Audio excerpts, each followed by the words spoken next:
सभी श्रोतागणों को मेरा सादर प्रणाम। पुस्तक योगीराज विशुद्धानंद प्रसंग तथा तत्व कथा, लेखक महामहोपाध्याय पंडित गोपीनाथ कविराज।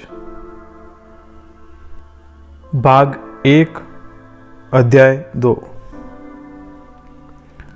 कुत्ते का काटना और अलौकिक साधु से भेंट।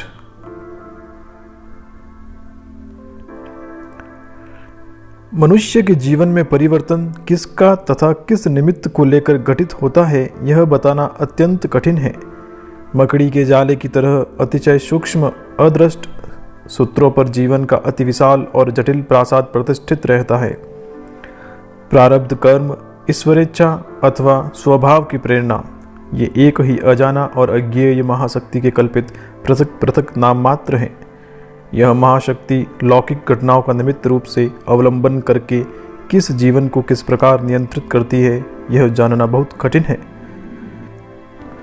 लौकिक कारण यद्यपि बाहरी दृष्टि से विशिष्ट रूप में भासमान होता है, तथापि ज्ञानातीत मूल कारण की तुलना में वह एक प्रकार से उपेक्षणीय ही समझो। बहुधा ऐसा होता है कि जिसको हम बहुत बड़ी दुर्घटना मानते हैं, वही आगे चलकर भविष्य जीवन की उन्नति की पूर्व सूचना प्रमाणित होती है।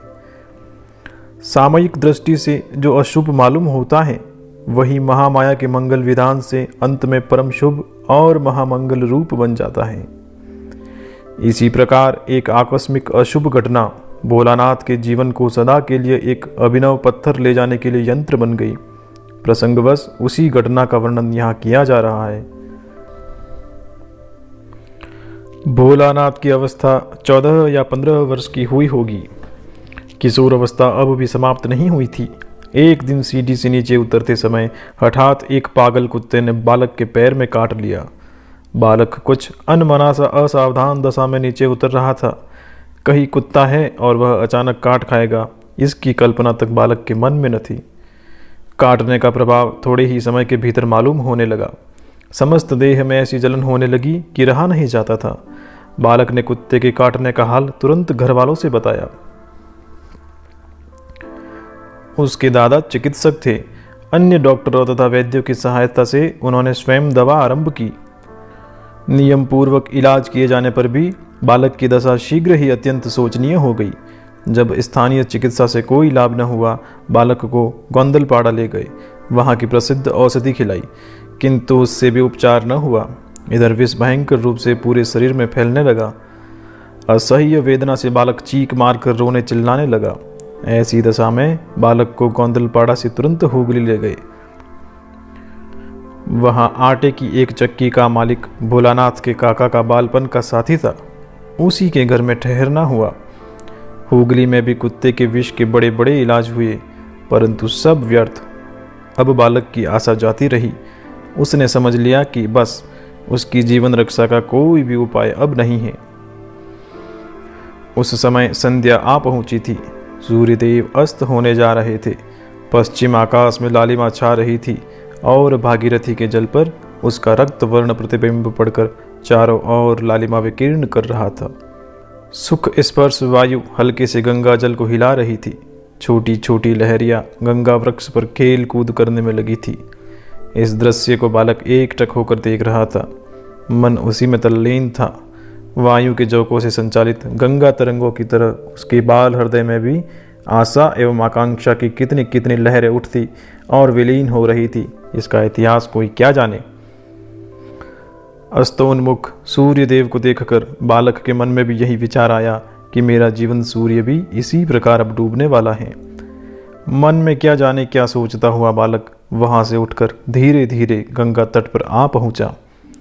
शायद मन में यह इच्छा हुई कि स्निग्ध सलीला जाह्नवी की शीतल गोदी में अपने को अर्पण कर दूं और हमेशा के लिए संतप्त प्राणों की ज्वाला को शांत कर दूं। किंतु गंगा के निकट पहुंचकर उसने एक ऐसा दृश्य देखा कि उससे वह चकित हो गया। उसे आत्मविस्मृति हो गई। वह चित्र लिखे की तरह स्तब्ध खड़ा हुआ।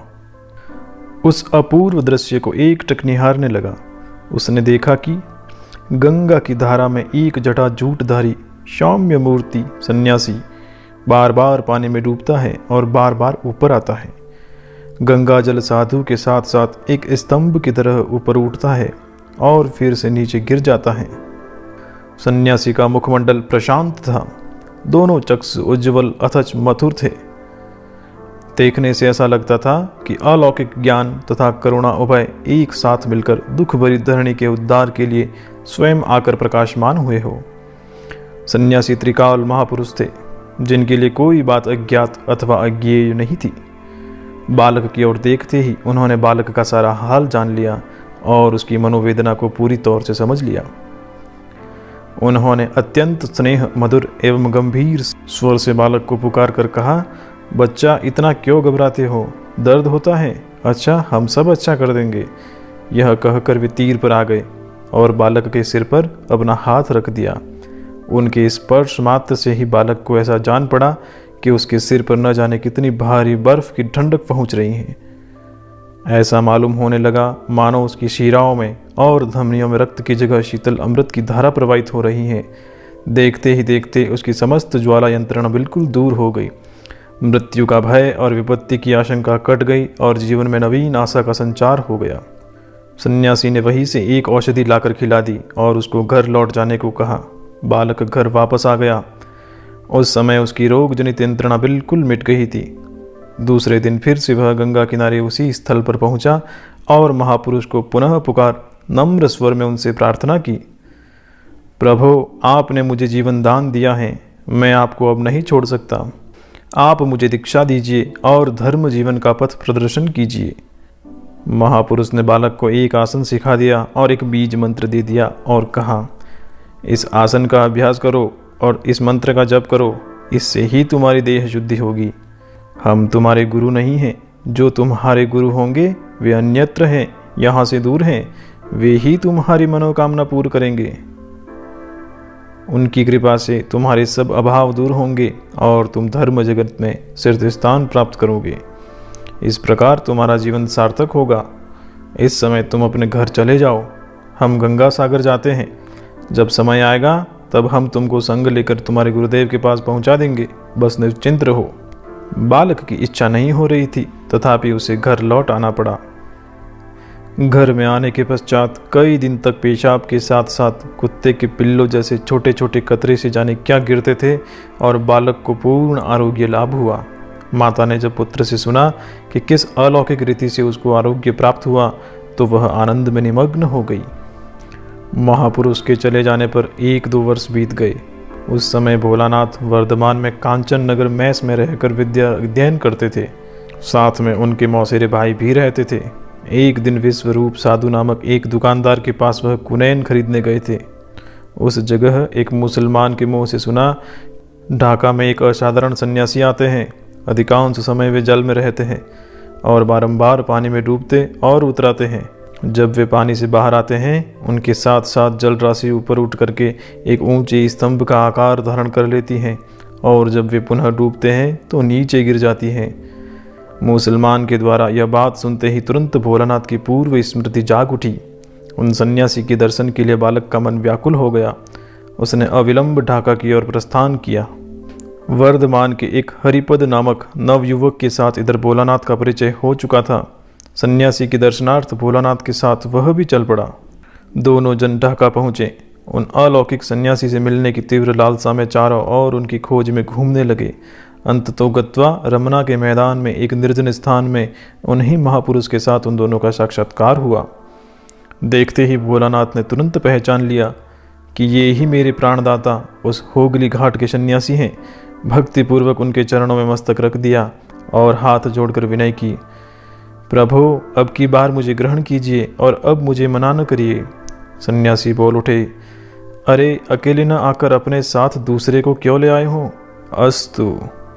इतना कहकर उन्होंने दोनों को ही शिष्य रूप में स्वीकार कर लिया और साथ में ले जाने को राजी हुए। हरिओम। नारायण नारायण नारायण क्रमशः।